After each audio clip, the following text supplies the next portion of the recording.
All right, we're going to go ahead and get started. I'd like to bring to the stage none other than Ohio's greatest and most heard conservative talk radio host, none other than Always Right with Bob Frantz, Mr. Bob Frantz.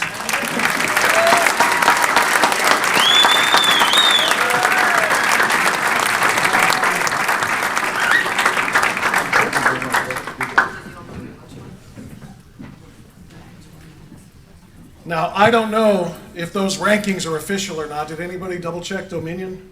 I hope that's the case. I really hope that I am the most listened to. Welcome, everyone. Thank you so very much for being here. The Strongsville GOP Town Hall, Save Our Schools, Stopping the Indoctrination of Children. Absolutely critical. You know that or else you wouldn't be here. It's personal to me and it's very passionate for me. As a semi-public figure, I get to mingle with and chat with and talk with some pretty influential people in Ohio and actually beyond that. And I can tell you with certainty that there is a movement happening right now in our own backyards, in our own school buildings, in our own board meetings, and in our activist meetings to stop this runaway train before our kids become members of an indoctrination nation. And that's exactly what is in jeopardy right now. We are in jeopardy of losing the society that we were gifted, the culture that we were gifted, and that we have worked to build in fairness and equality for all. We're in a very dangerous place here. Indoctrination of young kids is happening every single day. And you might think, but I've got great schools here, and you probably do. But it's a sliding scale, because even in the great schools, there are a lot of very nefarious things going on that you aren't supposed to know about. And that's one of the reasons why we've got to be so involved and so active, and that's why we're here. Now, the reason for this forum is twofold. Number one, to learn about the depth of the problem, I think, is a big part of this, the depth of the problems in our schools, to identify them in exact detail. That's something our panelists are going to do. And number two, to discuss ways that we as parents, and if you're a grandparent or just a concerned citizen, how we can intervene peacefully, obviously, respectfully, obviously, without being investigated by our own FBI as domestic terrorists, because that's a legitimate concern. The problems, which most of you know, are many things that we're going to be discussing tonight that you're going to hear from our panel. In both their direct comment portions and then in the answers to your questions as we go on this evening. One of them, of course, is critical race theory. Now, I want to show this because it's a shameless plug for t-shirts that I'm selling on my webpage. And that Chris Gorin, my partner in all of this, is doing right back there. I trip over myself sometimes when you speak as often as I do, now for 3 hours a day instead of 2 hours a day, and you do it as fast as I do. I'm not a slow talker. You trip sometimes. And that's what happened when I was discussing critical race theory on the program about a month ago. And I accidentally said criminal race theory. And then I thought to myself, holy hell, that's better. And that's more accurate. It took about 2 days for Chris Gorin to come up with the t-shirts. Ban criminal race theory. And this is literally what we need to be doing. So I'm going to ask you as an activist and somebody, again, I always say this, to share the truth, wear the truth. Buy one of these, give it as a gift, give it a couple as a gift, but seriously, they're back there. Chris made a bunch of them and she doesn't want to have to lug these home. Can you do that? And this, of course, just follows on the tails of the other one, which I just kind of stumbled into. It wasn't an accident. I just said it really fast, and it sounded like Johnny Cochran. If the glove don't fit, you must acquit. And we were talking about this, follow the science, from Dr. Fraud Chief. Follow the science. Boy, I don't like that echo. Are you guys hearing the echo? I don't know if there's any way we can fix that, but at any rate, follow the science. And I just burst after a big, long monologue on this. And I said, they don't want science. All they want is compliance.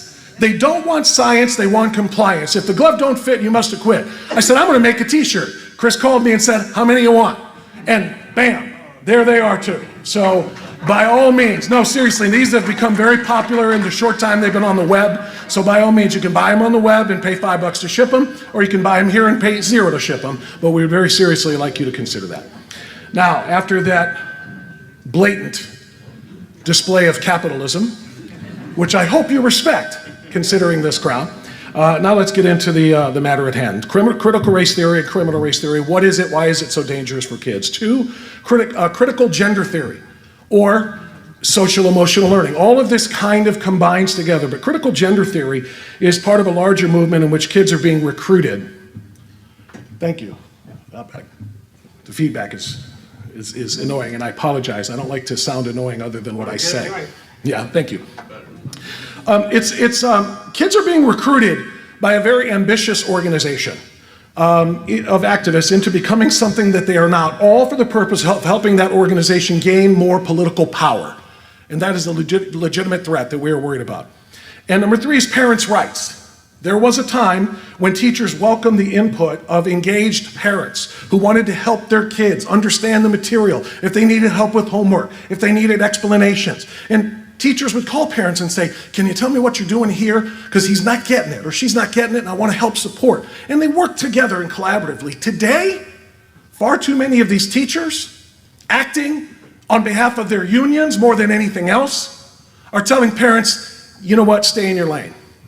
You don't need to know what we're doing. They found that out, by the way, during 2 years of Zooms, where your kids are in school at the kitchen table, and moms and dads are maybe in the kitchen or wherever, and they hear what's going on, and they peek at that screen, and what did she just say? And suddenly, the cat was out of the bag for a lot of these people, a lot of these teachers. They want it put back. And now when you go to the teachers and say, hey, can you explain this to me? Why was this being taught? What was the goal of this? And again, it's, you know what, Mom? You raised them on your time. For 7 hours a day, I raised them, and I'll teach them. And that's the mentality, that's the reality, and that's one of the very important things this panel is going to discuss tonight. Now, please allow me to introduce our panel of experts. First, Jim Renacci. I realize there's no one in this room who doesn't know who this man is, but for the purposes of a short biographical introduction, which I asked our panelists for, Jim says, here's who I am. I'm a husband, I'm a father, and now a grandfather, a businessman and a former congressman, and now a candidate, I worded this one, a candidate to rescue the great state of Ohio from Mike DeWine as our next governor. Jim Renacci. Is it okay that I added that part? Okay. Next, John Stover is the president of Ohio Value Voters. I know you know him too. He's a real estate business owner. He is retired as an IT security auditor for a major healthcare provider. He holds an executive MBA from Baldwin Wallace College. He ran 2 campaigns for state representative in 1980 and 1982. I was in junior high then. Sorry. A third race for Parma City Council in 1991, where he served for 12 years. And as a councilman, John was the primary sponsor of many resolutions that were sent to two federal and state representatives to support pro-life and pro-family various legislation. He serves as a deacon and trustee at the Cleveland Baptist Church. John and his beautiful wife Diane, of course, have been married for 46 years. Please welcome John Stover.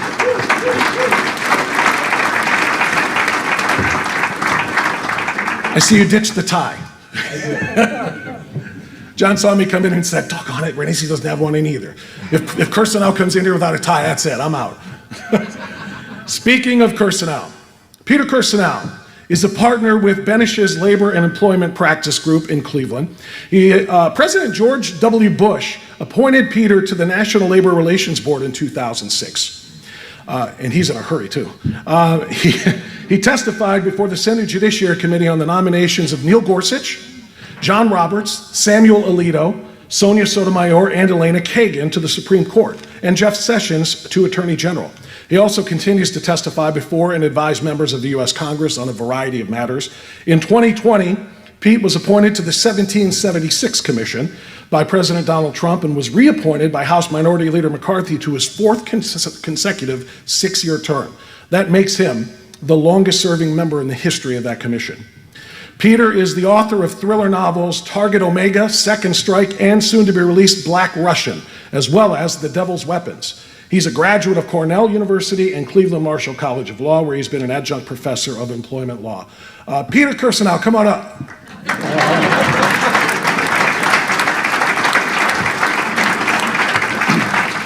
Folks, this is going to be the format for the evening. You guys can go ahead and have a seat and grab your mics if you would like. The first segment, we're going to break this down into 3 segments. The first segment, we're going to have 5 to 10 minute presentations by each of our panelists explaining their own views on the state of education in our schools today. Each presentation will be followed by a 5 to 10 minute discussion among the panelists on their own organically about that particular presentation.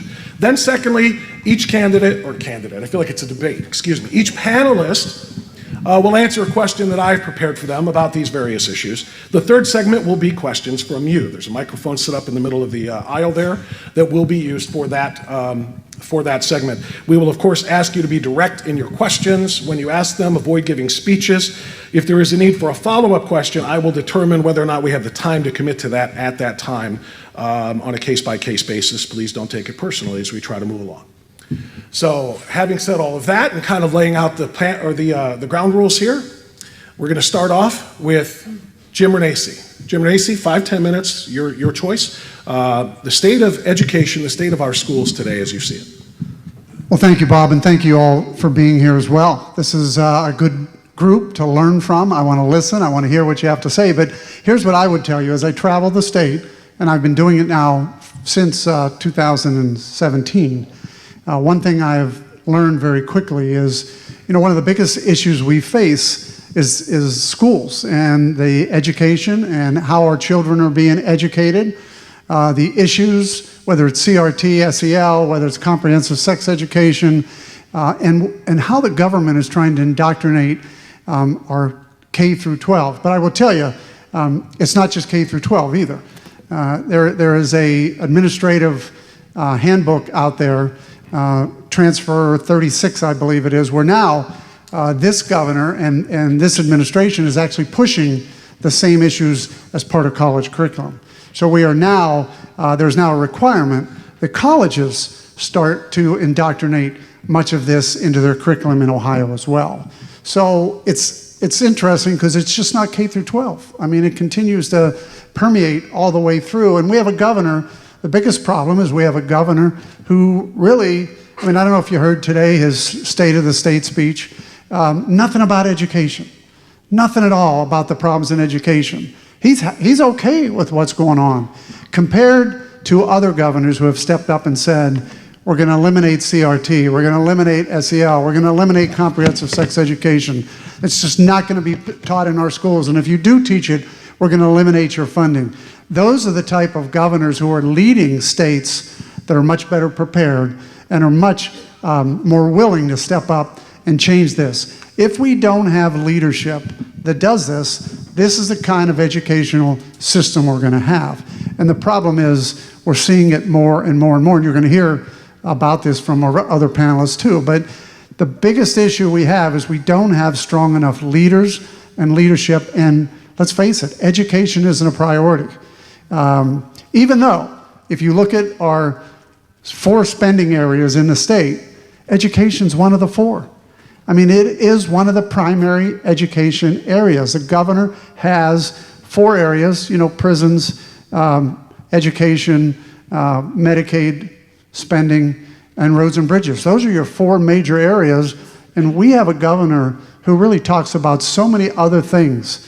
You heard him talk today about mental health and all these other issues.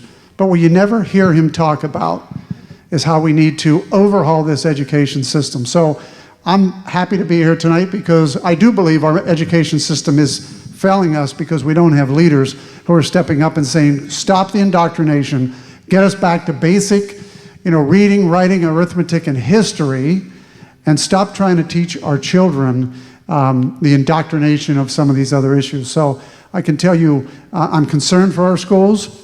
You're here because you are concerned for our schools. And at the end, we need strong leadership who also says, we are concerned for our schools, and that's what I hope to be able to represent all of you. So thank you for being here. John Stover and Pete Kirsanow, you can respond to a little bit about what Jim just had to say, or we can move right on with your next presentation if you would like to do that. John? Okay, we're going to listen to John Stover's first presentation. Thank you very much, Bob. One of the things that I want to take care of before I get into some of the things that we have seen for a number of years that are a major concern here in the state of Ohio. You know, somebody that didn't expect me to do this, but I'm going to do it anyway, and I'll hear about it afterwards. Diane, stand up. I want people to recognize you. Diane is the heart and soul of Ohio Value Voters Protect Ohio Children. Thank you. I tell you what, that's why I got a few notes up here. Before I left the house, she said, make sure you talk about, I got it all right here. I won't forget. But Ohio Value Voters is an organization that got involved roughly 4 years ago when it came to investigating comprehensive sex education in the schools. In 2017, we ended up with requesting through public records from roughly 20 plus of the 600 plus school districts in the state of Ohio, various locations, requesting information on just what they were teaching as relates to comprehensive sex education. And unfortunately, we found quite a bit. Ended up going to the governor's office. We went to the attorney general's office. We sat down with the speaker as well as the Senate president. And, you know, I still remember this day. We were in the Senate president's office, showed him the material. Senate President Opoff looked at it for 30 seconds, threw it down on his desk, and says, let me ask you, what does this have to do with educating children? And I said, Senator, that's why we're here. That's why we're here. Unfortunately, you know, a lot of this has fallen on deaf ears. It really has. And this is troubling. You know, whenever Mike DeWine was running for office, you know, we had no fewer than roughly 4 to 5 calls from him during his campaign of running Ohio Value Voters. He called me out of the blue 3 times, called my wife. And you know, the last time that I had an opportunity to speak to the governor one-on-one, I was at the governor's residence, and I walked up to him, and I had a good 7 to 10 minutes with him. And I said, Governor, we got a real problem in the state on with education, with comprehensive sex education, with CRT, with social emotional learning. And he says, you know, he said, I'm aware of it. I get all of your email updates. Many of you, I'm sure, receive those updates as well. And I said, all I need is 30 to 45 minutes of your time. Can we get together? He said, sure. He called one of his aides over, jotted down some information. I thought for sure I was going to get a call from the governor's office to sit down with him. I received a call from one of his top aides. His aides said to me over the phone, he says, John, you got to realize you meet with us, not the governor. So, you know, it was pretty obvious that we were going to end up with a governor who was not going to move forward on anything at all as it relates to education and the direction that we need to take our state. In concluding here, because I'm really interested in a lot of the questions that you may have, in concluding here, our organization, Ohio Value Voters, has endorsed Jim Renacci for governor.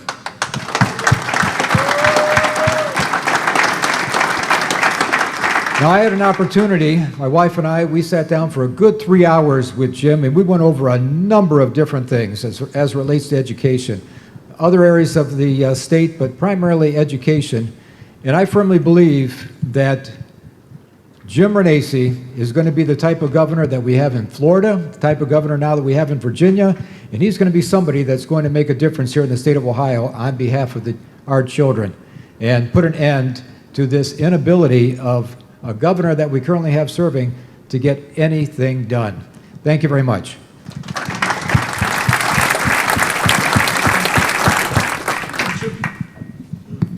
And to my knowledge, I don't think this candidate to unseat Governor DeWine owes over $100,000 in campaign finance violation, illegal contribution. So it's got that going for him. Peter Kirsanow, United States Civil Rights Commissioner. Your turn, sir. Thanks, Bob. Can you hear me? Is this all right? Yes. Okay. How many of you are opposed to racism? And how many of you are opposed to stupidity? Well, critical race theory combines both. That's lighthearted, but understand something, and I mean this from the bottom of my heart. This is the most critical, no pun intended, danger and threat to the continued viability of the United States of America than we've ever faced, at least since the Cuban Missile Crisis. That's not an understatement. It is the most pernicious doctrine imaginable. It seeks to divide on the basis of race, and it diminishes everybody, especially those it purports to help. If I had a lot of time, and some of you that have come up to me prior to this engagement have mentioned that you've heard me say a few things, but if I had more time, I'd talk in detail about this. Understand a few things. First thing you have to understand is everybody who practices critical race theory vehemently denies that they're doing so. And every single one of them is lying. I am a member of the U.S. Commission on Civil Rights. I just don't hear from people from Ohio. I hear from all over the United States. In fact, if you've watched Tucker Carlson, for example, you saw the germination of critical race theory, at least in national discourse, about a year and a half ago or so. That's because 2.5 years ago, I was contacted by Loudoun County parents, which seemed to be the font of all of this. And they said something bad is going on. I got in touch, of course, with the Office of Civil Rights of the Department of Education under Donald Trump and everybody else, and we jumped on this immediately because we understood the harm that was going to be visited upon our children. And it took off from there, and during the entire time, the proponents of critical race theory kept maintaining that, number one, it's a good thing, but number two, they weren't practicing it. Now, the critical race theory that they talk about, of course, the kids K through 12 are not being taught the critical race theory that they're being taught at Harvard and Yale law schools. It's not the Derek Bell critical race theory, it's the practice of critical race theory, which is overt racism. It makes people more racist. Before I came here, I did another matter with respect to the House of Rights, the U.S. Civil Rights Commission, a school in Washington State that is disciplining students in part on the basis of race. In other words, if you have two students similarly situated, one black, one white, they commit the same offense, they will factor into the amount of discipline or the nature of discipline the race of the student. First of all, that's blatantly unlawful, but most of these morons don't understand that. They watch MSNBC, CNN, all these others who forgot about the 14th Amendment and the rest of the Constitution and think that now because post-George Floyd, we must all engage in what they think is good discrimination. And who does it harm? More than anyone else, it harms black children. I could go into a long discourse as to how it happens, but let me just give you a couple stats. Again, almost everywhere in the United States it's being practiced, but it began in colleges. And it began in a manifestation known as, for lack of a better term, affirmative action or racial preferences. I'll jump to the conclusion. People think affirmative action helps black students. It harms them dramatically. If you want black students or Hispanic students to succeed, you want to abandon racial preferences because it does an incredible amount of damage because of what's known as the mismatch effect. What it does is, in simple terms, takes a black student from, say, Collinwood High School, who may have a 3-point average or 4-point average at Collinwood High School, most likely abysmal board scores, and then makes them compete against somebody who went to, say, Choate and got a 4-point. They're not sufficiently prepared. They could compete almost anywhere else, but they're not sufficiently prepared to compete at a Choate. And then what happens is they end up being at the bottom of their class or dropping out. Black students at those elite institutions drop out at a rate 4 times greater than white and Asian students. I'm going to stop in a moment. You can get more information by going online to the Supreme Court's website, read my brief before the Supreme Court, Students for Fair Admissions Against Harvard, and among other things that you'll see there is Harvard engages in such massive preferences, again, mainly because of the support of critical race theory, such massive preferences that black students are 10 times more likely to be admitted than Asian students who have similar qualifications. Harvard actually doesn't discriminate as badly as other places. Other places, you're more likely to be admitted if you're black or Hispanic by a rate of 400 to 1. And think about what that does. Those students who are admitted on that basis cannot compete. And what does that do? It reinforces stereotypes. A lot of these students drop out or are in the bottom of their class. 4 times as many black law students fail the California bar exam than white students. Why? Mismatch. We could talk about this forever and ever, but you have to promise to fight critical race theory with every breath you have, because this is about the United States of America. We are at a tipping point here. We may be even over the edge, and don't let anybody tell you that you're somehow imagining things or that somehow you're a racist. The racists are the ones who practice racism, and that's what critical race theory is.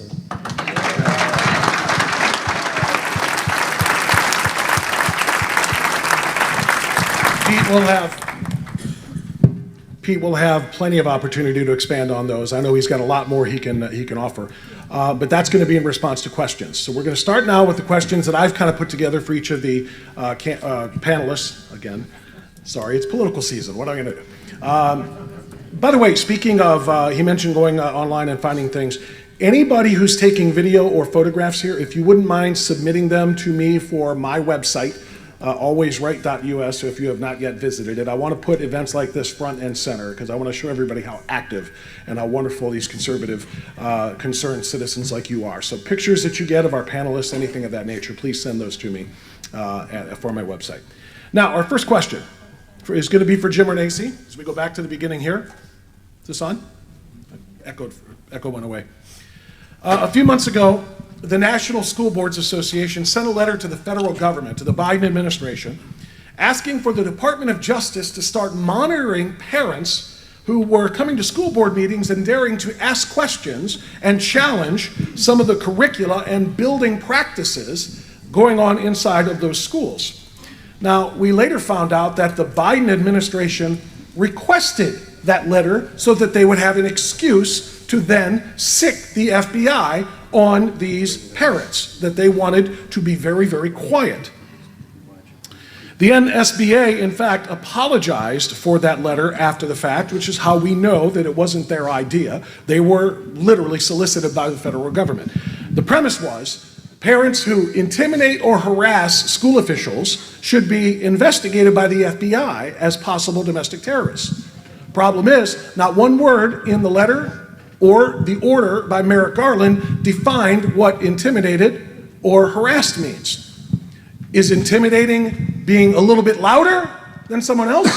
If so, expect a knock at the door from the blue windbreakers, because you intimidated somebody, you got loud with them.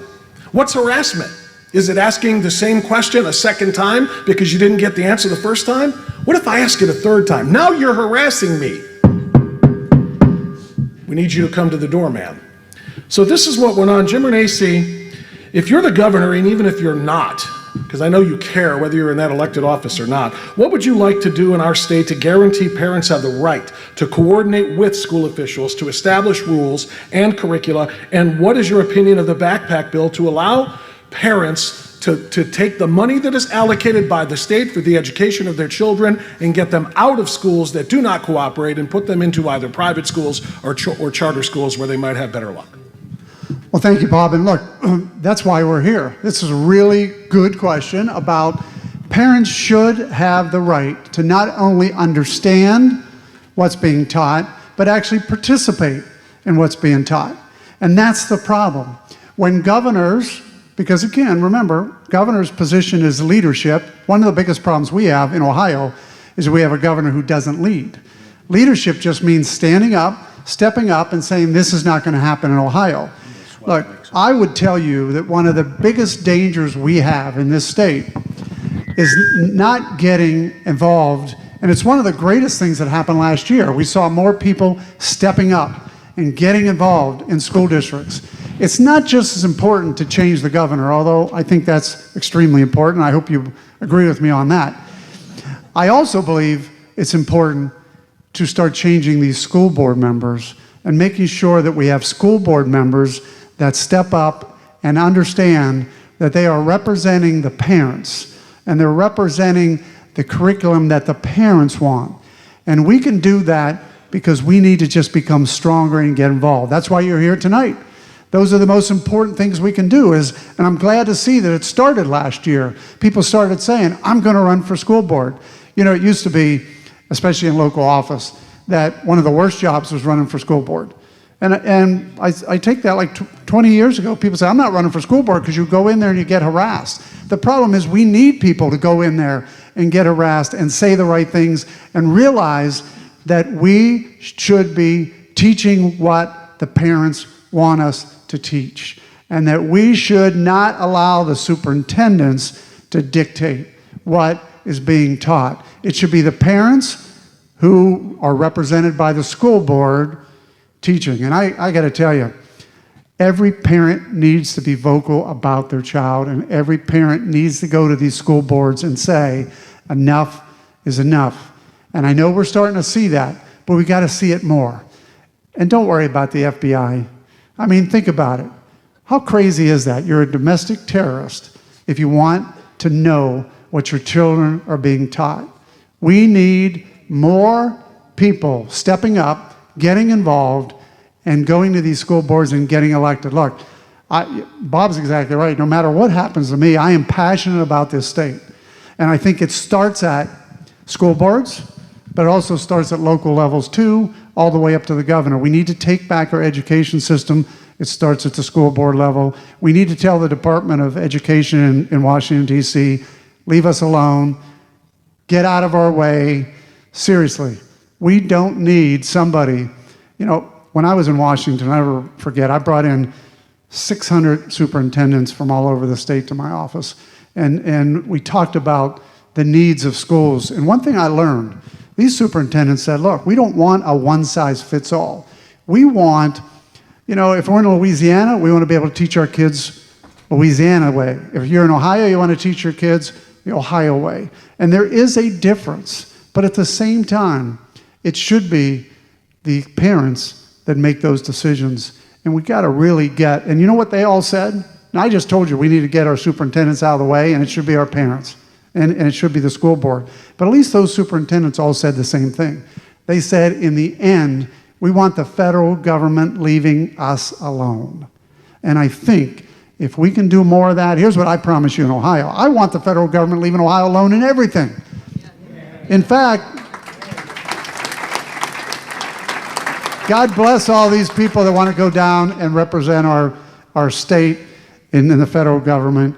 But you know what I've said all along? Washington's broken. The best place to fix everything we need to fix is right here close to home. The closer you are to the legislation, the closer you are to the people, the closer you are to the schools, the closer you are to your cities, your counties, your townships, is the place you're going to be able to make change occur. So we can do this together. You're here tonight, and this is a great group to be able to say, let's start right here tonight, but let's make sure we start by getting involved in our school districts and changing our schools. And it's not about the superintendents, it's about you as parents. And my passion and your passion should continue to move forward, whether it's this election, next election, or every election going forward.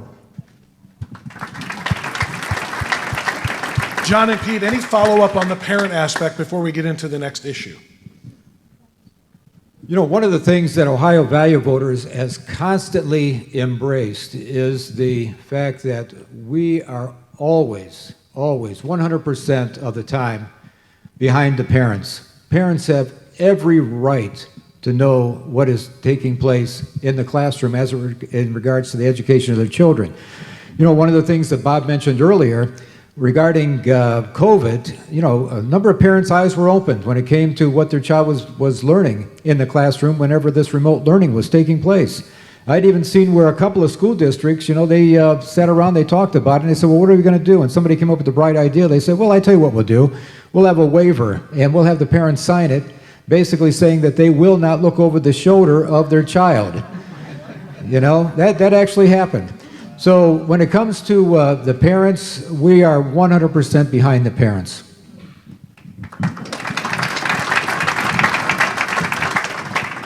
The third rail in American politics was touched a year and a half ago with critical race theory, and you saw parents rise up first in Virginia and then elsewhere. Virginia went, I think it was for Biden by, was it 11 or 8? I can't remember which. It was a large number, okay? It is now a blue state because of the Washington suburbs. But Glenn Youngkin kicked the butt of the Democrat running against him. You all know who he is, Terry McAuliffe, sleazeball. But he had every advantage possible except parents became aware of critical race theory. Parents is what turned it all around. The left is afraid of parents. They're doing everything they can to separate parents from kids, whether it's critical race theory, sex, whatever it may be. And you can't let that happen. But I think what happened now is the left and the Democrats touched that third rail. And of course, we have a moron in office right now. That helps with the approval rating in the toilet. But you will see in a midterm election right now, long time between now and the midterms, but right now, historically, it should be the biggest wave in history, bigger than, or at least red wave, in 1994 and bigger than in 2010 by a large margin. Consider, and I think I may have mentioned this on Bob's show, by way of perspective. In 1994, when it was the congressional takeover and Newt Gingrich became Speaker of the House, huge takeover for the first time since, what, 1948 or something? 40 years. First time in more than 40 years, okay?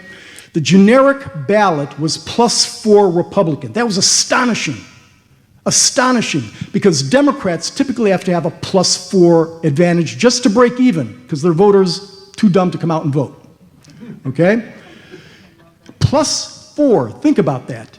Right now, the generic ballot is at +14 Republican. That augurs a blowout that we've never seen before. Again, long time between now and the election, and you got to get out and vote. And make people angry, drag people to the polls, make them vote. Your kids' futures are at stake. The United States, this is not an exaggeration. We're at a tipping point here. They're going for the big enchilada. They've got an idiot in office who's doing all kinds of things to hurt the United States, including keeping an open border where 2 million people have crossed. The FBI and DOJ admit that at least 55 known terrorists have crossed the border. Known, but 2 million people? You know there are a lot more. And they don't care about our border, they care about Ukraine's border. Right. This is nuts, people. This is our country, we keep it, we fight back. Bob, can I add one thing? I just like to add one thing. If you think about it, we had a state and schools that actually required our children to wear masks for 8 hours a day. That is child abuse. And I've said that time and time again. We should not, parents, the decision to wear a mask, and I've said this all along, the decision to wear a mask in school and their child should be between the parent, the pediatrician. That should be the decision as to whether a child wear a mask. I just want to add that because think about it. 8 hours, some of these kids were having masks on their ears, their eyes, their nose. That's child abuse. We got to make sure that we are defending our children and getting involved and stopping that as well. We've all seen, I think we've all seen those kids when they get off the bus, taking those masks off, filled with snot and spit and everything else that they've expelled during the course of the day, jamming it in their backpack until the next day, and then right back on again. Super healthy for our kids, right? And by the way, Pete can thunder away all he wants about dragging people to the polls, but what's the name of the subvariant of Omicron that they're talking about now that's going to move in? You may be mailing your ballots in again because why? Because +14 Republican, that's why. Do not take anything for granted at this point. All right, going to move to John Stover now for this question. The growing popularity of the LGBT movement has been largely due to the T in that abbreviation. Much more than the other letters. The T, of course, is for transgender. As recently as 3 years ago, the number of young people identifying as transgendered or suffering from gender dysphoria was less than 1%. You can imagine why. It's such a rare condition. But now a recent survey of Gen Zers, Generation Zers, the youngsters in school right now, revealed that 4 in 10, 40%, not less than 1% and not 4%, 40% identified themselves as something other than their biological sex. Whether it's male saying female or female saying male, or maybe both, some days saying neither. I'm just amorphous. I'm just out there in the ether. Or any one of dozens and dozens of other concoctions. So the question is, what is driving this trend, and what are the ramifications for both the kids who are making these outlandish, bizarre claims about themselves and for the kids who are simply trying to live their normal lives, trying to steer clear of being drawn into this madness, but not wanting to be ostracized by their peers and especially their teachers. John? Thank you, Bob. Looking at the scriptures, and let me just give you a verse that comes to mind based upon the question from Bob. Matthew chapter 19, verse 4, Jesus was talking and says, "Have you not read in the beginning, God created male and female?" Amen.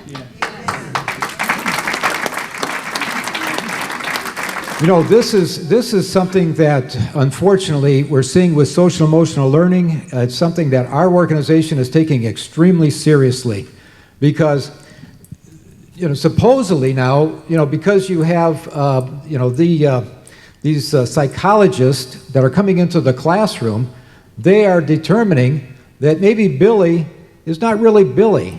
Billy, maybe you think you could be a girl, and this is the type of information that unfortunately is never shared with the parents, okay? If anything, what you have is a teacher who is pushing this onto the child because of their beliefs and so forth. And this is something that is a real problem in our schools today. We had such success in Northeast Ohio with a number of school districts. I think of Rocky River. I think of North Royalton. Okay, I think of Strongsville here. And, I thank Shannon Burns for his leadership in this issue. He's done a great job, along with the school board members that are serving now. And this is the key thing that I would say, that we all need to be cognizant of, is that even one member of a school board is not going to be silenced as many school districts are silencing parents today.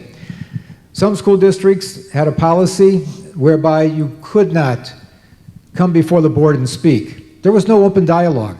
Others said, put your questions down in writing, and we'll read them, and then we'll get back to you whenever we get back to you. One of the things that our organization a long time ago, Protect Ohio Children, and everybody should have received on their chair a card. Okay, please take that card. If you did not receive one, we had some chairs put up in the back. We have them at the table. Protect Ohio Children Coalition. You need to sign up for our email alerts, okay, because we are constantly watching what's going on in the state of Ohio. We have 3 districts, 3 sections that we take in the state.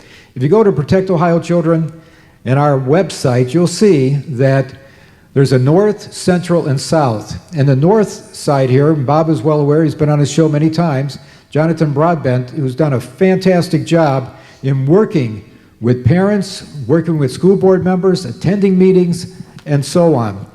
This is something that every single parent needs to be aware of. Our organization will stay on top of these things. We have a heat map where all 600 plus districts are listed out there. When we have a tip from someone, a parent, could be even a school teacher, administrator, it's all confidential. Nobody ever knows who it was that gave us the tip, but we update that grid map. We have roughly 100 districts right now that have been identified either as CRT, CSE, SEL, social emotional learning, but we put that information out there.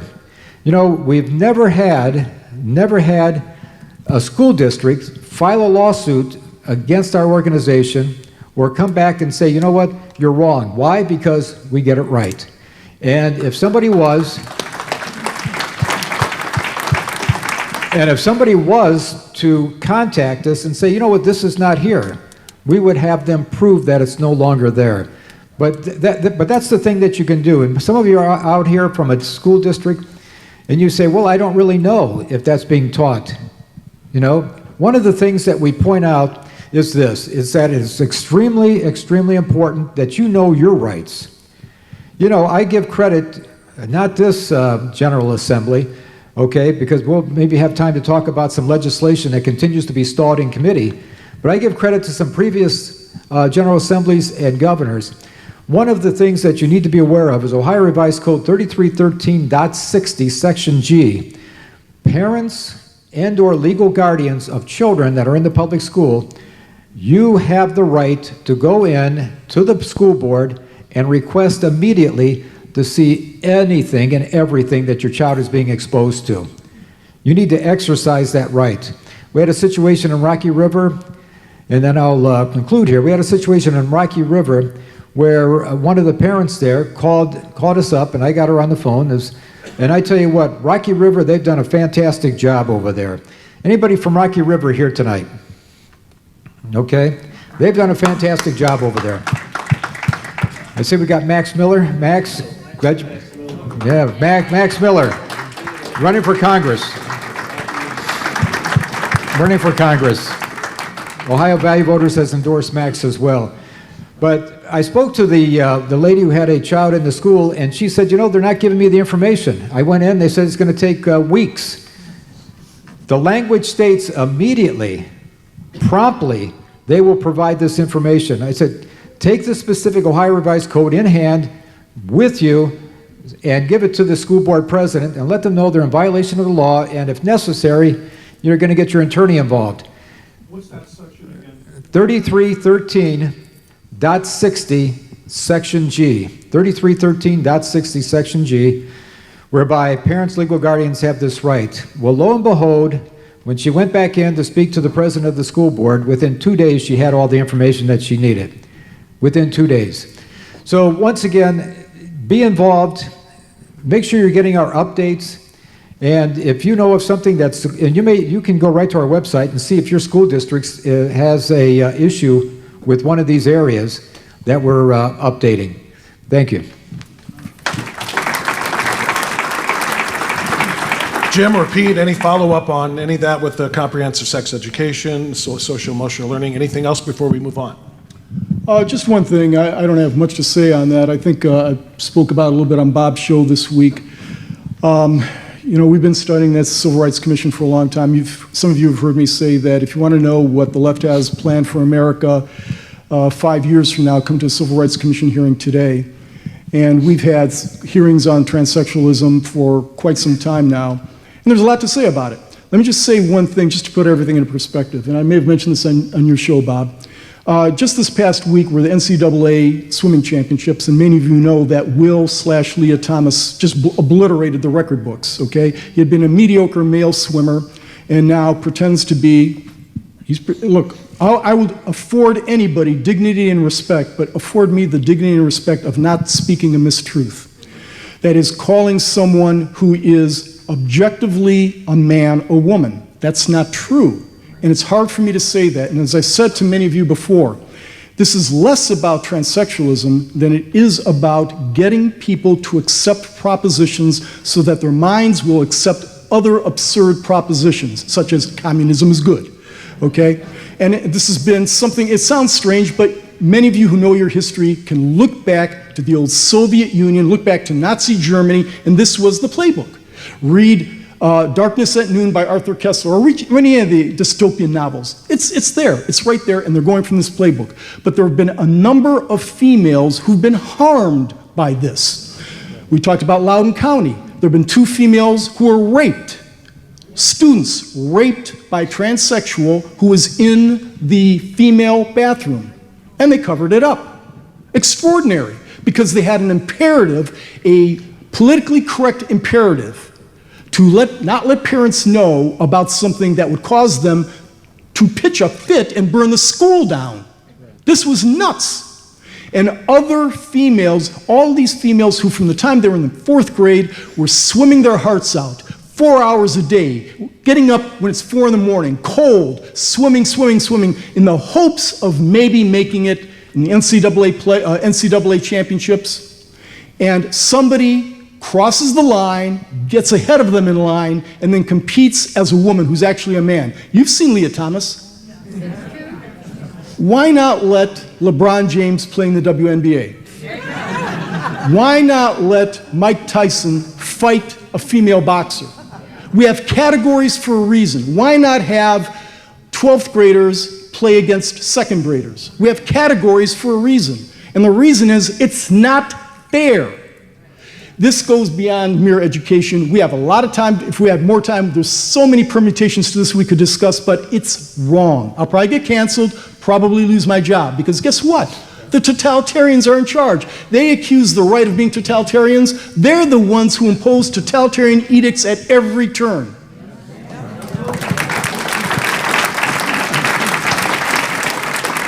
Well, again, it's about leadership. It's about people leading, especially in political positions. I can tell you this. Our current governor has said about biological men playing in women's sports that it's up to the NCAA. And I don't know if you know that. I can tell you, if Jim Renacci is governor, I'm going to say biological men should play in men's sports and not in women's sports. Biological men should use the men's bathroom. Biological women should use the women's bathroom.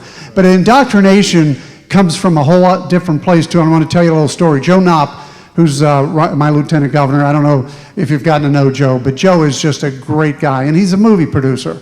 And if you listen to him, he'll tell you that not only are we being indoctrinated from the schools, we're also being indoctrinated from Hollywood.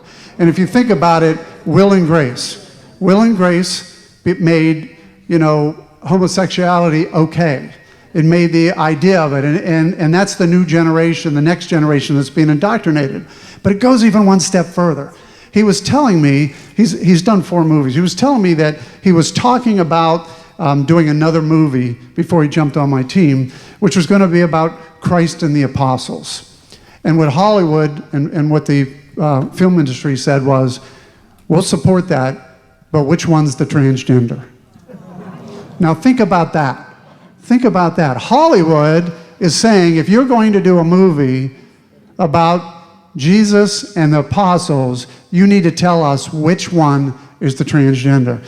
That is another piece of indoctrination we have to remember. Our children, our grandchildren are getting indoctrination from the schools, but they're also getting indoctrination from the TV and Hollywood. We need to stop that as well.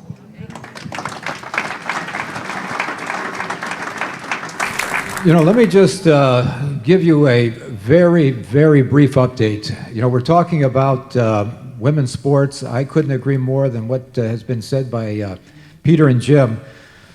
But we had legislation that was introduced last year, House Bill 61, Save Women's Sports Act. Been following this bill for quite some time, testified in writing on why we needed to pass this bill. The good bill introduced by Representative Jenna Powell and Reggie Stolfus, 2 good people. Their primary objective was to see to it, just as we've been saying here, that men are not competing against women, regardless of what they want to call themselves. Well, sure enough, the House in June decided they were going to attach House Bill 61 to another bill, and this other bill was going to allow athletes to use their name to make additional money, something that Ohio State wanted because it's going to give them the ability to recruit these fantastic high school players to OSU. So turns out that it does go to the Senate. When it goes to the Senate, Mike DeWine contacts leadership in the Senate and said, don't send it to me because I'll veto it. I'll veto it. Save Women's Sports Act. What happens then? The bill goes back to committee, where it sits today, and what we have now is a state in which young girls, women, have to be concerned about competing with men. This is something I heard that Peter had made mention of. I've stated a number of people that I've spoken to as well in different groups. There was a MMA fighter, and this individual was a transgender man fighting in a cage match, okay, and almost killed this woman, broke her skull. She ended up in the hospital, and her comment was, when she finally, was able to speak, she says, I've never had a woman ever hit me that hard. Well, because it wasn't a woman, it was a man. It was a man. Another reason why Ohio Value Voters has supported the gentleman here to my right, Jim Renacci, is because he says that when he becomes governor, he will sign House Bill 61.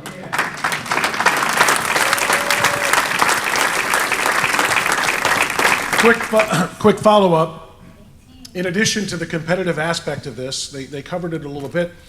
The swimmers on the University of Pennsylvania team who were on the team with Will/Leah Thomas, they were, first of all, forced to plaster fake smiles on their faces after each race and clap and go, "Yay, Leah, we're happy for you."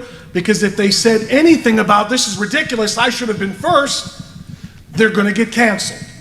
So all season long, they spoke anonymously. They got their message out there, but they couldn't say anything out loud. So from a free speech standpoint, that is a huge, huge threat. But then the other thing is they weren't even allowed to complain publicly, not about the competitive aspect of it, which these three gentlemen just all covered very well. But Leah Thomas is in the locker room and in the shower room, sans towel, being, well, what he is, a biological male.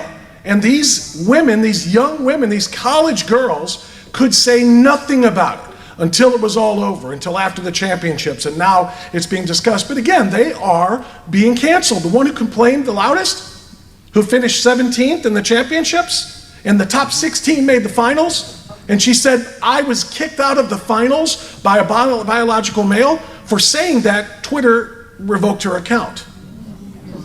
So they can't complain about the competitive aspect. They can't speak on the obvious discomfort that comes with having males violate private female spaces, which we have all come to understand as restrooms, locker rooms, and showers, etc.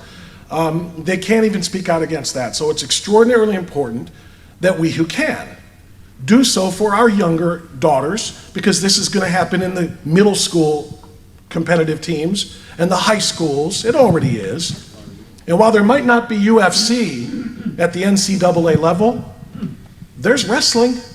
I want you to picture a muscular, 6'2", 195-pound biological male wearing lipstick against a female in that weight category. I don't care what size she is or how good she is. She may be the best in the world against, because female wrestling, by the way, is growing in a huge way, which is amazing. Good for those girls. They used to have to wrestle on the boys' team, which is a different story, of course.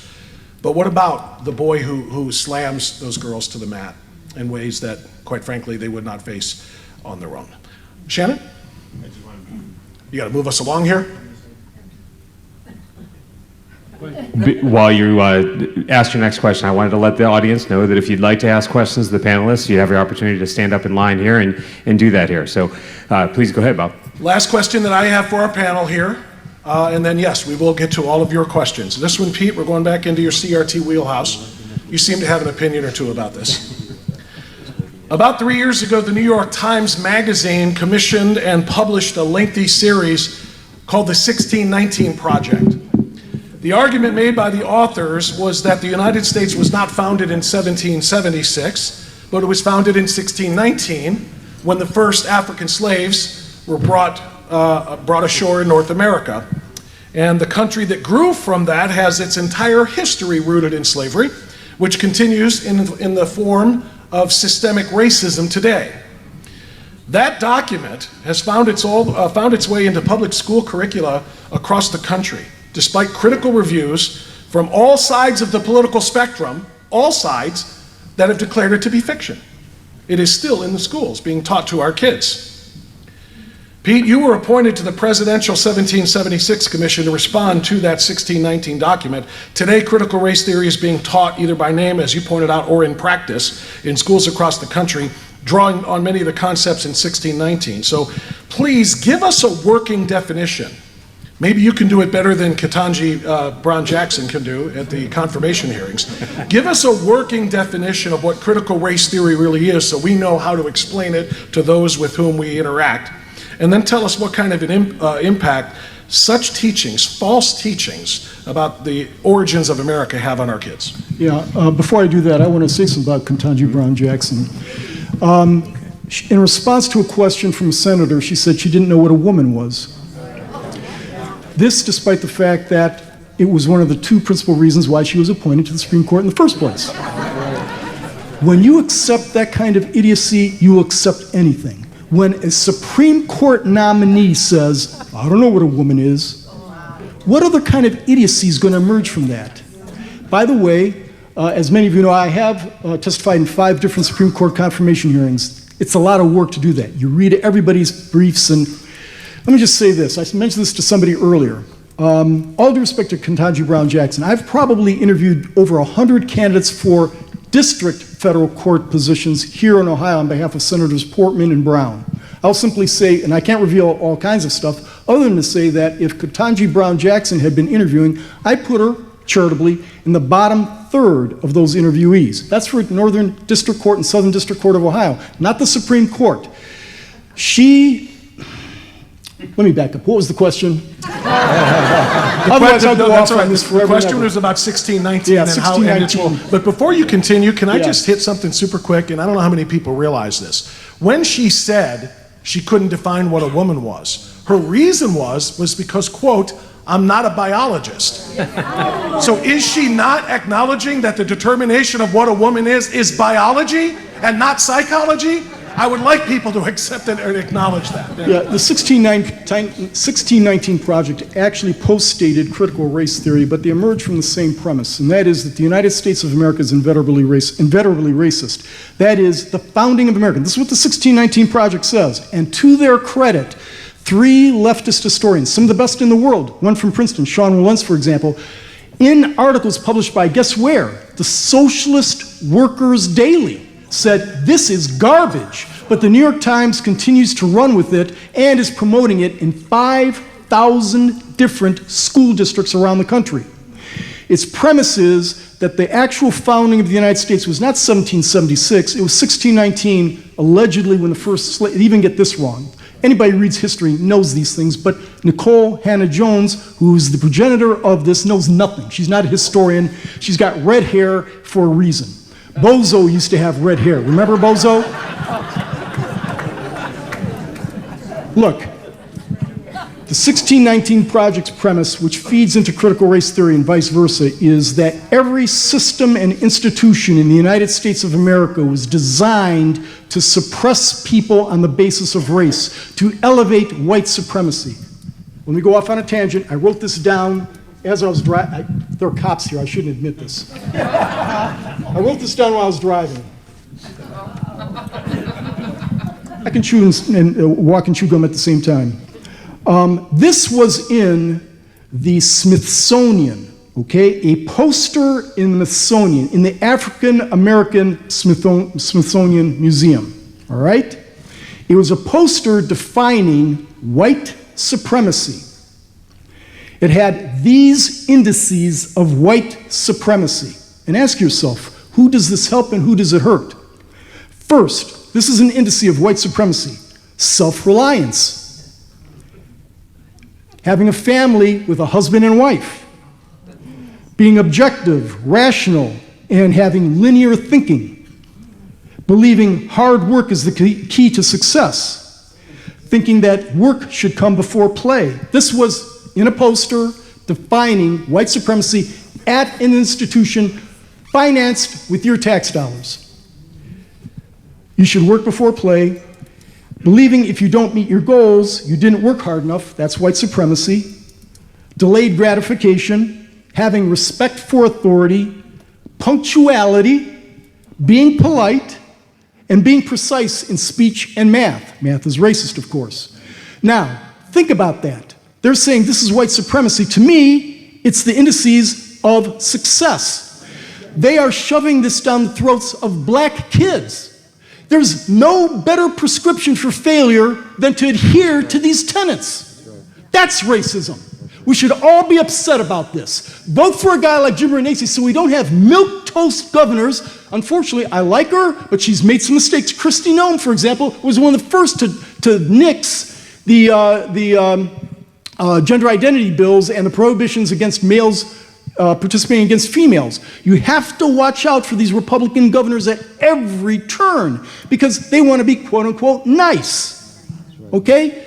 Don't be nice, be right. By the way, Governor Noem eventually got it right, so let's Hey, Bob, let's acknowledge that. Hey, Bob, one quick comment here. Yeah, just one second though. Hey, Kirsanow, give me that paper. That's going on the radio. And by the way, anybody in this audience have a smartphone? Sure. Before you leave tonight, could you teach him about voice to text? John? I'll email it to you. You know, a term that's been used here, and has been systemic racism. You know, systemic racism basically states that you will find racism in all walks of life. The water you drink, the air that you breathe, you're going to find it. You know, let me just read to you racism, but you'll never hear it from the news media, even the what we call, quote, conservative news media. These are comments from a prominent individual named Louis Farrakhan. The Jews don't like Farrakhan, so they call me Hitler. Well, that's a good name. Hitler was a very great man. Murder and lying comes easy for white people. White people are potential humans. They haven't evolved yet. Now, you'll never hear any condemnation of that type of racism. You never do. You hear all this trumped up nonsense that we're discussing today. Jim, go ahead. I was just going to add one thing when it gets to politics. If you think about it, most people are running for something else, and it gets back to Christy. Christy Noem's a friend of mine. I serve with her in Washington. But Christy's running for president right now. So she makes many of her decisions not based on what's right, but what's the best way to get to the next step. Governor DeWine, when he was, I hear this all the time. Well, Governor DeWine was a good attorney general because when he was attorney general, he was running for governor. So he made decisions that made him get to the next elected position. Just remember that. People running for office many times are running and providing whether it's governor, they're running for something else. And too often, they don't stand up for the principles that are necessary. I really do like Governor Noem, but I was really shocked when she made that decision. But I know in her heart, she's really running for president now, and she did get it right. So we'll just have to keep a close watch on her. Yeah, she corrected it, thank goodness. But real quick before I forget, on critical race theory, there is a bill pending right now. And there have been a lot of great folks here. I see Kathy Johnson's here. John worked on it. Lisa Woods. A lot of people worked on it. And an iteration of our little project in opposition to Resolution 20, which was the critical race camel's nose under the tent, was adopted. I can't even remember. Lisa, do you remember who are the, I know Kirsten and who else introduced HB 327? Who was it? Sarah Fowler, right. HB 327 is the anti-critical race theory bill pending right now in the House of Representatives, or the State House.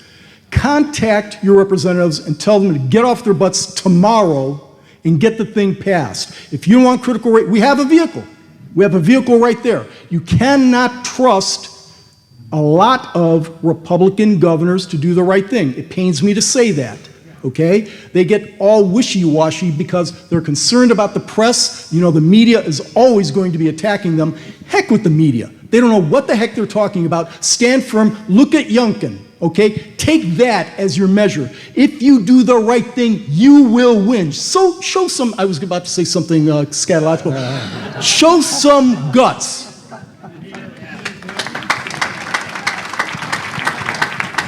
All right.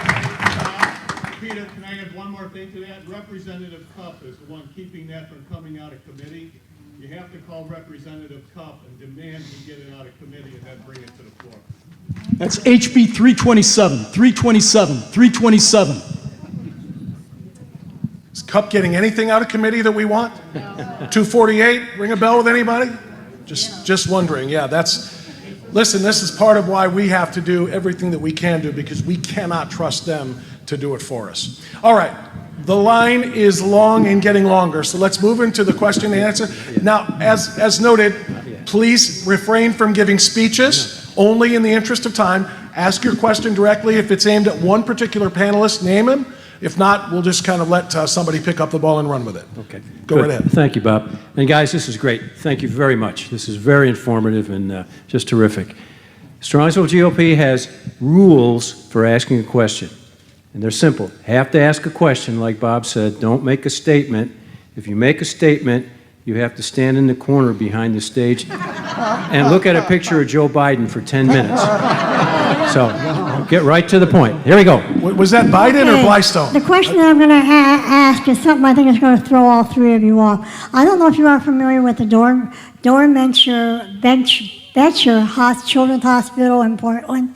They have this nice new program that they're trying to tell children that they have gender dysphoria. Well, the way they're doing it, and they're now asking all psychologists in the country to do the same thing, is to tell their children 8 and older, girls to bind their breasts, and to young gentlemen to do something similar to their genitals. They call it safe tucking. And they're also giving these kids something called, it's hard, I can't remember.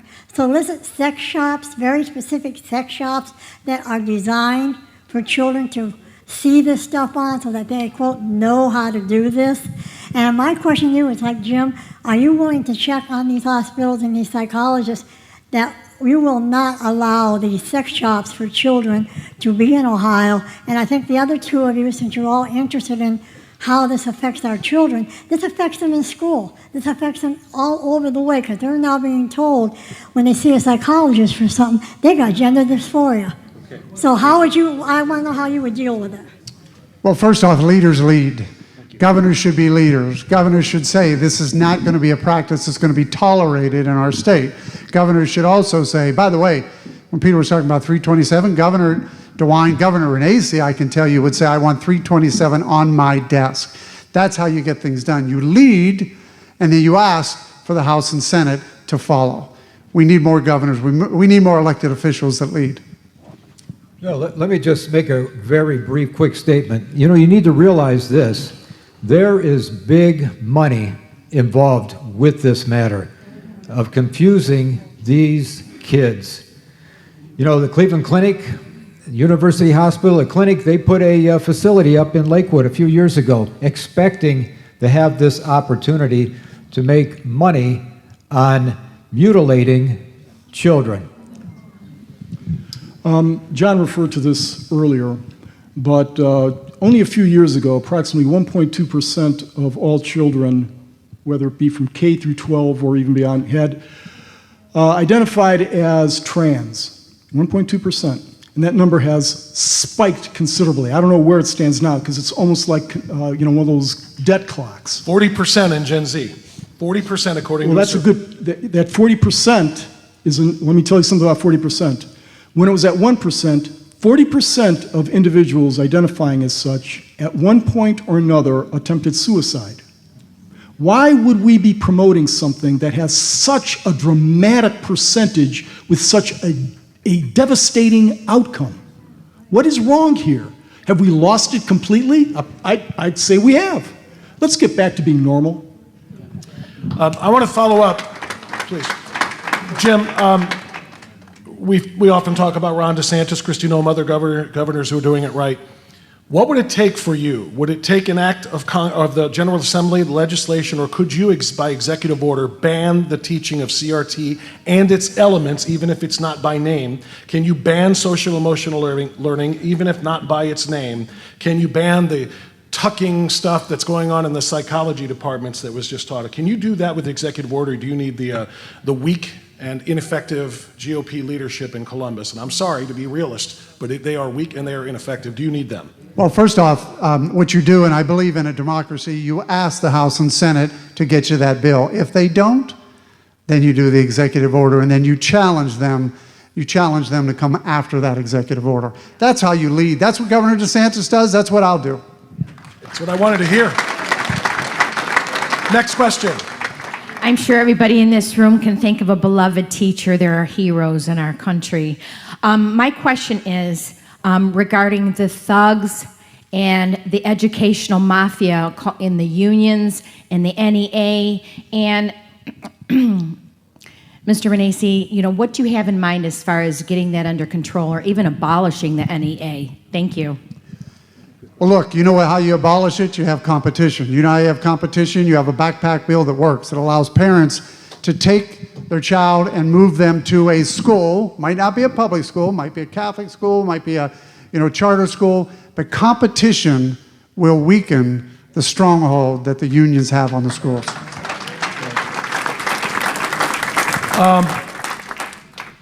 I brought this up to you guys in our little prep meeting yesterday, so John, if you want to try this. I think most of us know this is not just a public school issue anymore. I can name for you by name, I won't at the moment, a number of Catholic schools in Northeast Ohio that are just as DIE, by the way, make sure you refer to it as DIE and not DEI. They are just as woke and devoted because it spells the word die, which is what's happening to our education system. There are just as many Catholic schools and private schools that are doing the exact same thing as the public schools with respect to that diversity, inclusion, and equity. So even the backpack bill, while it's a great idea and I fully support it, it's not going to solve it if you can't find the right school to put your kid in if you do have the dollars. Well, the only thing I would add, though, the problem is those schools, whether they're Catholic schools, still get some funding, and that's the problem. The funding, because the funding requires some of this, they're putting it in the system. Look, we got to go back and tell the federal government, we don't want your money, and we're not going to follow your rules, and at the same time, get it back to the local district.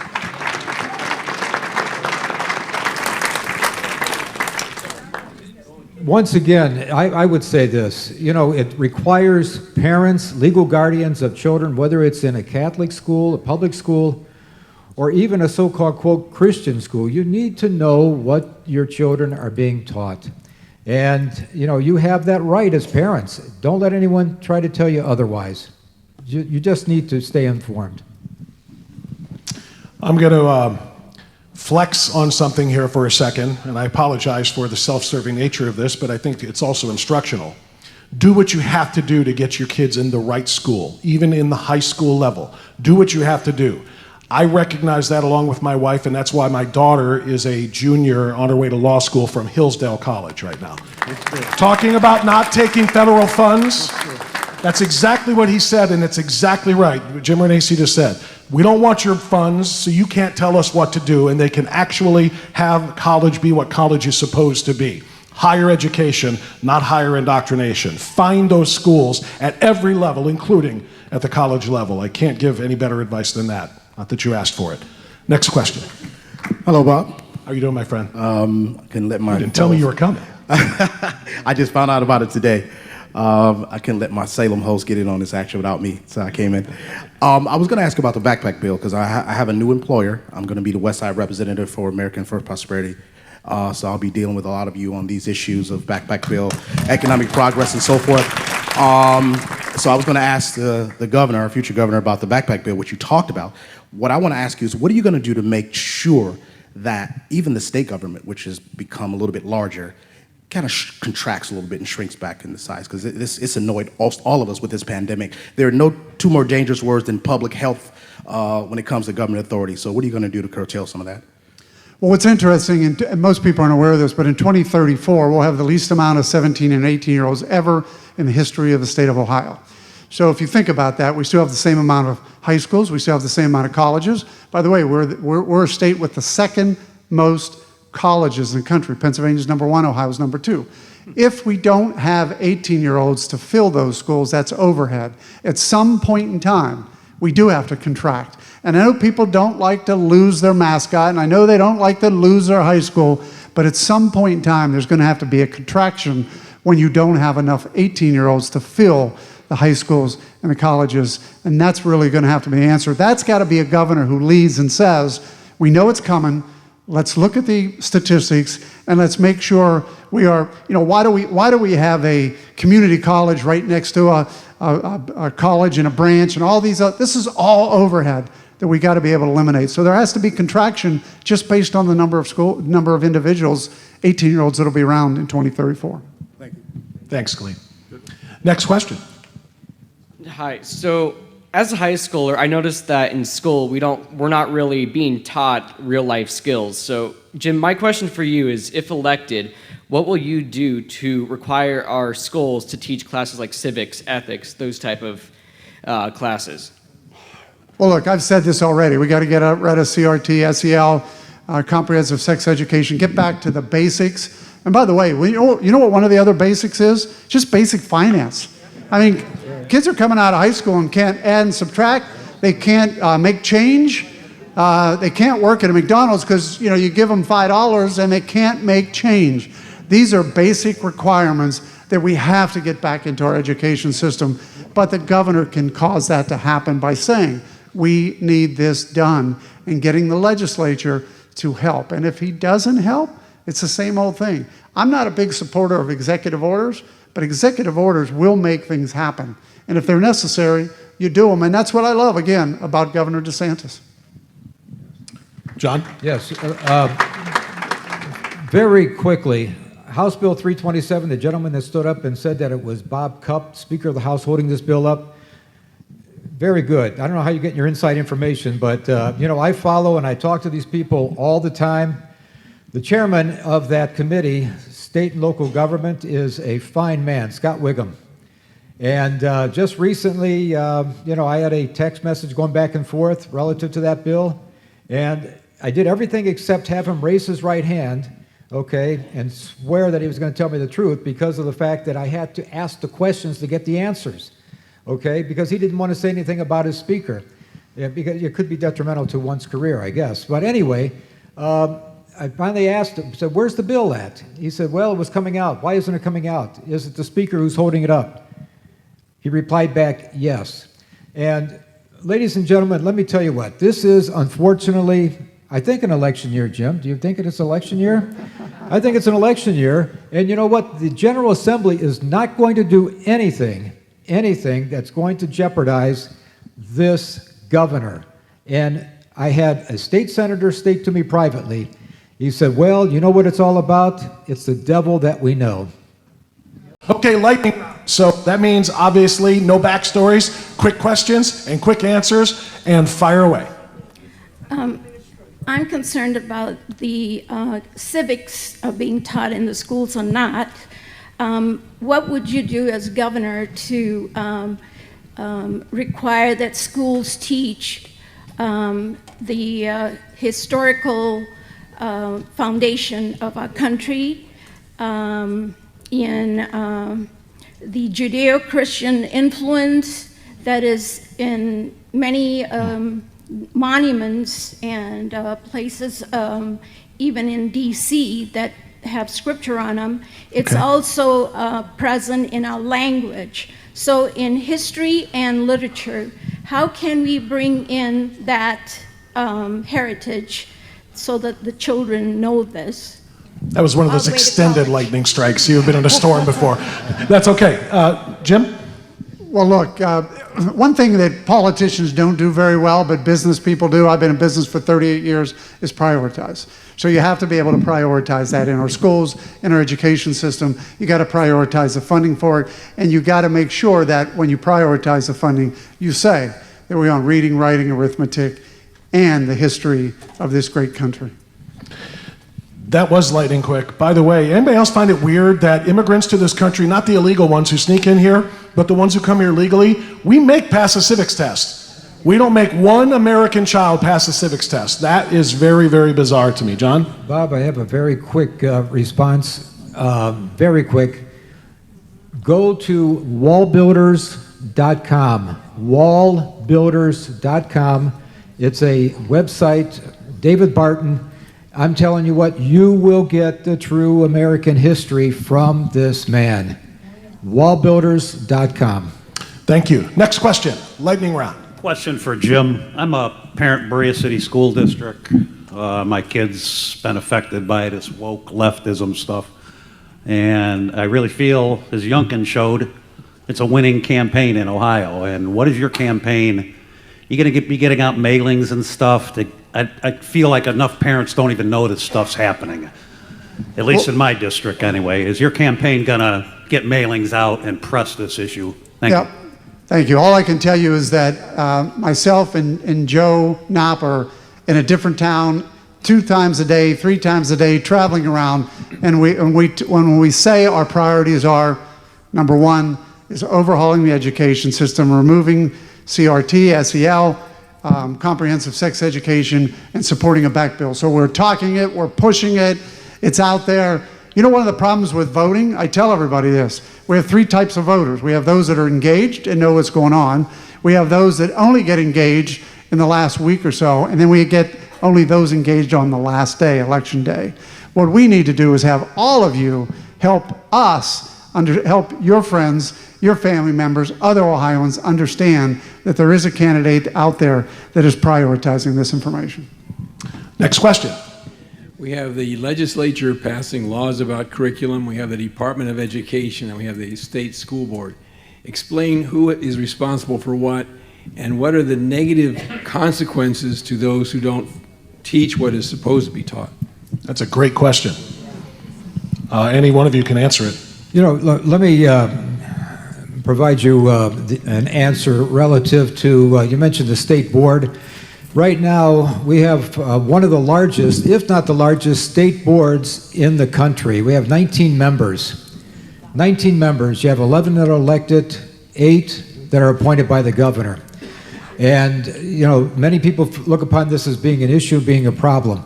You know, we had a critical race theory bill that was passed, Resolution 20, by this board. It was a resolution, was not law, but basically it gave the other school districts, 600 plus in the state, the opportunity to move forward with CRT, et cetera, and go into, you know, the white privilege that they needed to eradicate from the school districts and from those that are attending. So, you know, once again, it starts, as Jim said, with leadership from the top. It's getting the right people in there as superintendent of education, et cetera, to do what's necessary to move this state in the right direction. Just by the way, that resolution passed because 8 of Governor DeWine's appointees supported it. Remember that. The tail end of his question was what can be done to teachers who are found to be violating these rules and they're teaching CRT, for example. If it is proven and, you know, kids bring home assignments and parents see it, they report it to whom, and what do we do? You know, very quickly here, you know, as Peter stated earlier, we used to meet on a fairly regular basis every Thursday to discuss this bill with a number of other people. And at one time, we had specific penalties in the language of this bill. Guess what happened? The Republican-dominated House removed it. Yeah, we had a specific cause of action, private cause of action, so that if they transgressed the requirements, prohibitions against critical race theory, you could sue individually a teacher, a school board, principal, and boy, that gets people's attention, all right? That gets stripped out, nobody's gonna care. Nobody's held accountable, nobody will change their behavior. Next question. For Mr. Renacci. With 8 members of the school board being appointed, are you going to be releasing a list of people that you want to consider for those appointments, similar to when Donald Trump released a list of people he wanted to appoint to the Supreme Court? First off, I love your shirt. I'm living in a world I don't understand. I would agree with that. But the answer is, as the campaign moves on, yes, we will be submitting a list. Right now, we're in a campaign against an incumbent governor. We've got a couple people that we're already talking with. I think Finn Larson's here somewhere. He's a guy that I've been talking with, but those are the kind of individuals that I'm going to actually listen to. Look, being a leader means you listen. It also means you act and you lead. I want to have people around me that can help me. I'm going to listen to them, and then I'm going to lead. So yes, we'll get that list out as we continue to move down this campaign. You have my number, right? just checking. Next. For Mr. Renacci, I think it's really critical that Republicans and conservatives reach out to minority communities, the African American community, Hispanics. What are you going to do as you campaign to reach out to get more support from black people, more support from the Hispanic community? And that's my question. Well, one of the things I've done, and again, it's interesting because some politicians run and they say what they're going to do, others run and say what they've done.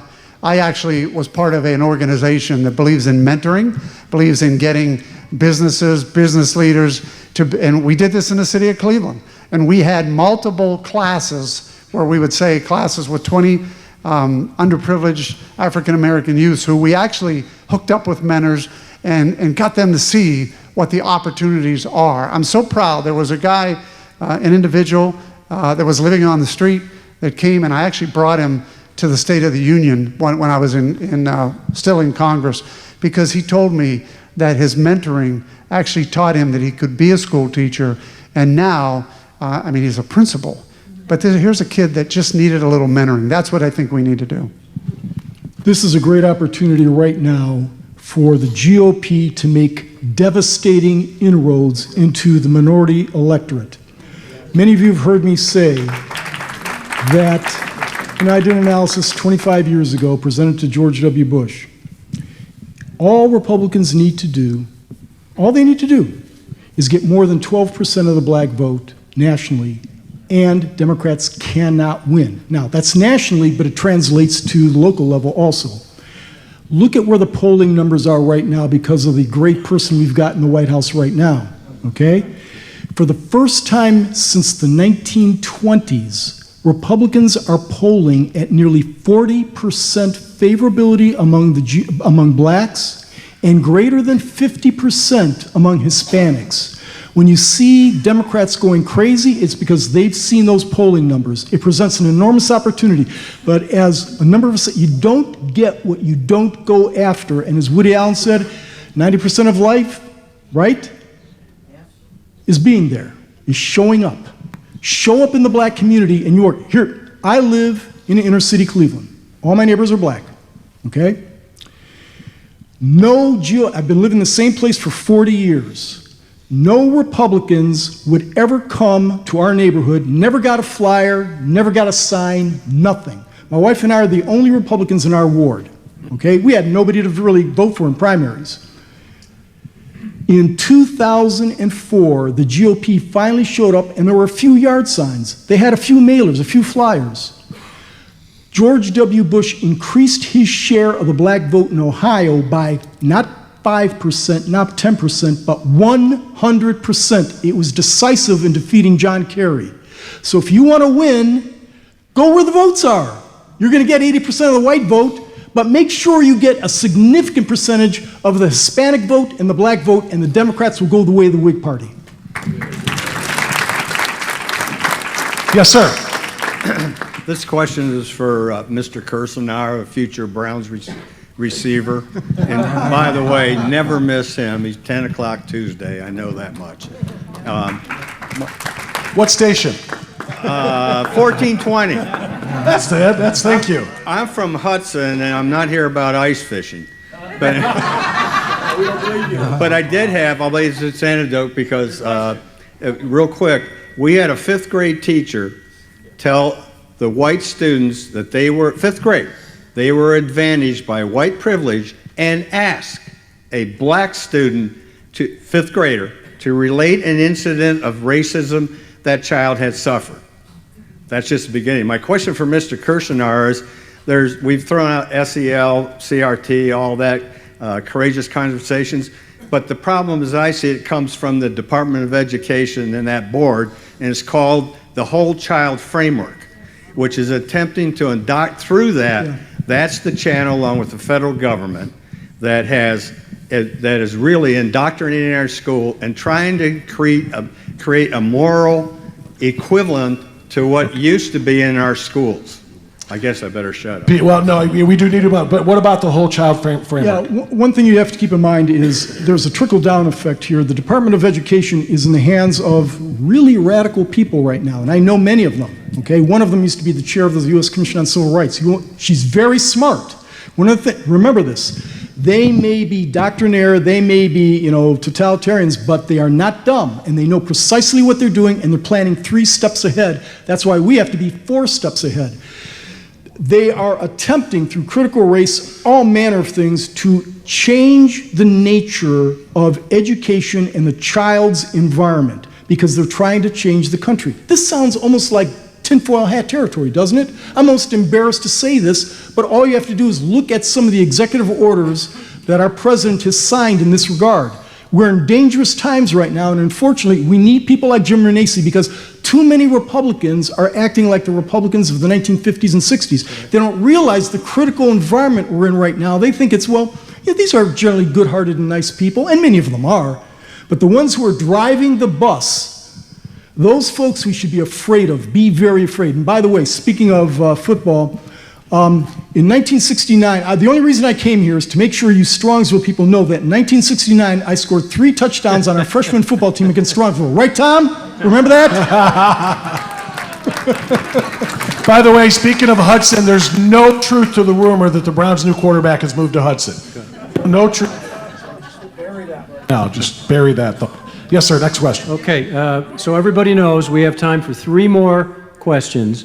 And the tradition at the Strongsville GOP is if you don't get to ask your question in the microphone, that you simply go up and talk to the panel afterwards and get your answers. So, 3 more. This question is for Mr. Renacci. It's real simple. I don't understand why we just don't defund or eliminate ODE. Ohio Department of Education causes more problems than it solves. Why is the scope? I mean, we live in a Republican state. We have a left-wing CRT, SEL, CSE, whole child approach. Why do they even exist? I mean, why don't we reduce their size and scope? And how are you going to do that with the rhinos? Well, first off, remember, because 4 of the major spending categories in the Ohio budget is K through 12 education, and of course college education too. So when you take money, there has to be a funnel as to what needs to be done. The answer is not defunding, it's actually replacing.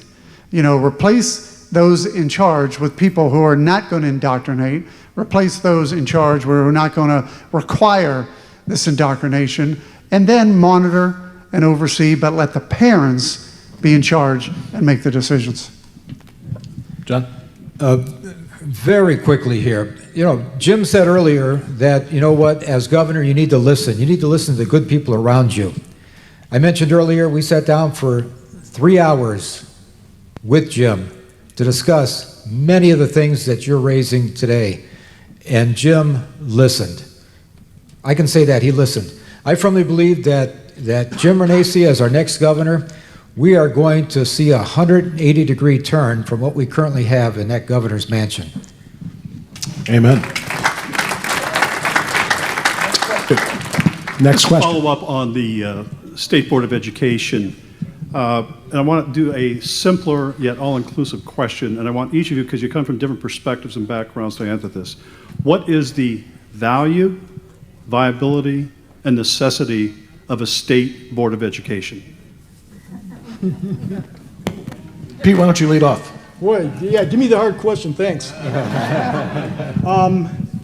I am, in essence, an anarchist. I'm not really a Republican. If it were up to me, we'd get rid of 90% of government. So when you ask me what the values of a State Board of Education, I'm agnostic at best about it. I'm not sure there is a whole lot of value. Now, to the extent that it could ride herd over the worst instincts of our educators, that would be great. But I don't see, look, much of government, much of the bureaucracy is like the Borg inside Star Trek. It may start off a certain way, but after a while it starts accumulating more and more power, and the bad guys start to win.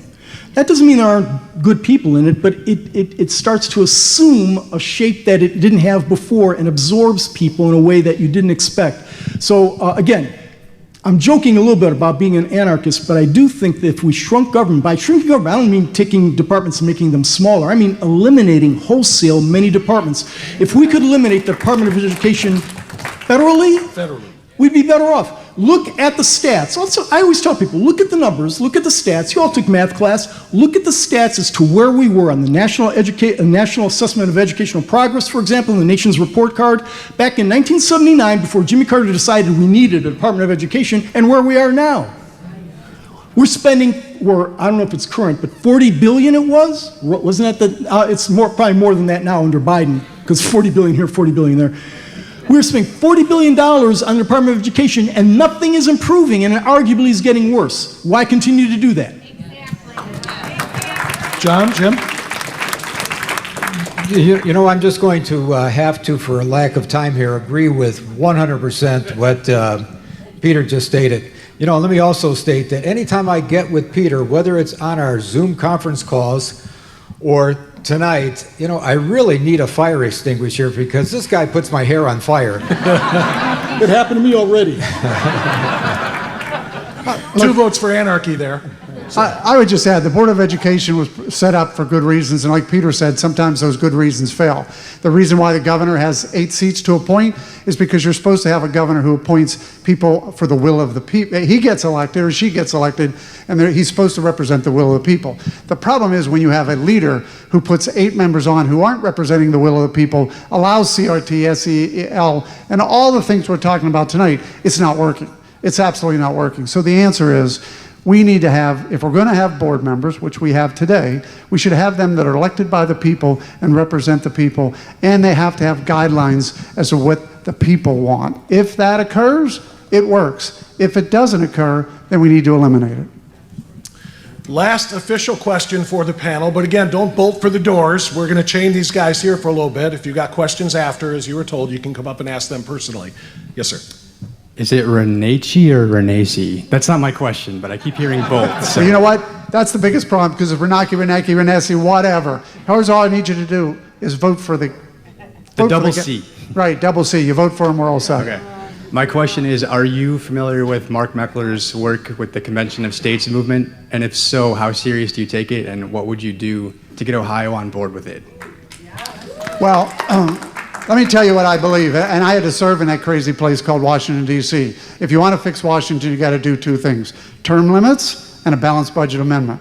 You have to get those 2 things done. There are already a tremendous amount of states that agree with that.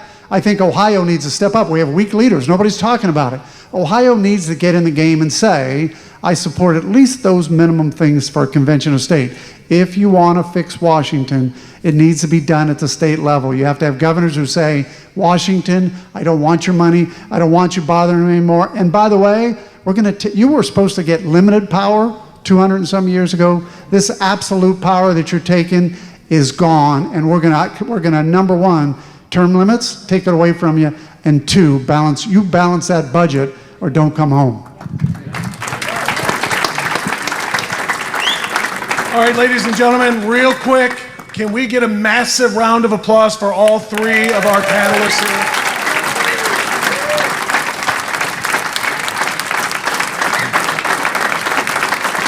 I've got one more question. You can stay standing for it if you wish. This one I want to do by applause. I want to talk about economic theory for 1 second.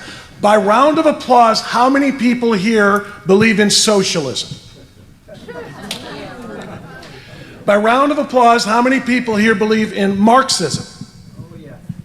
By round of applause, how many people here are down with communism? By round of no, that means supportive of. It's slang. By round of applause, how many people here are for capitalism?